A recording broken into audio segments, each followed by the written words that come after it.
దేవుడు ఒక వ్యక్తిని హెచ్చించాలన్న ప్రతిసారి పరీక్ష పెడతాడు. దేవుడు ఒక వ్యక్తి జీవితంలో ఏదైనా ఒక నూతన కార్యం చేయాలంటే ఒక పరీక్ష కలుగుతుంది. ఈరోజు మీరు ఏదైనా పరీక్షలు ఉన్నారా జీవితంలో? ప్రార్థన చేస్తున్నాను, కార్యం జరగట్లా, మంచి చేద్దామంటే కీడు జరుగుతుంది, మనుషులేమో మనస్పర్థం చేసుకుంటున్నారు, అర్థం చేసుకునే వారు ఎవరు లేరు, లేకపోతే అన్ని పోయేలా అందరూ నాకు విరోధంగా లేచారు. These kinds of situation test.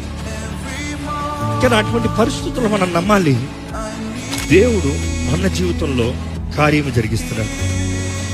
బైబిల్లో చూసినప్పుడు కొన్నిసార్లు దేవుడు అక్కర్లేని వారిని, అక్కర్లేని భారాలని తీసేస్తాడు. మానవ బుద్ధి ఎలా ఉంటుందంటే, నాకు అందరూ ఉండాలి, నాకు అందరూ కావాలి.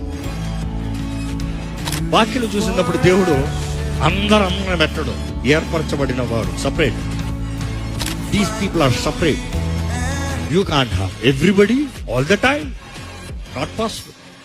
దేవుడు నీ జీవితంలో ఒక గురి పెట్టాడన్నప్పుడు యు ఆర్ లిమిటెడ్.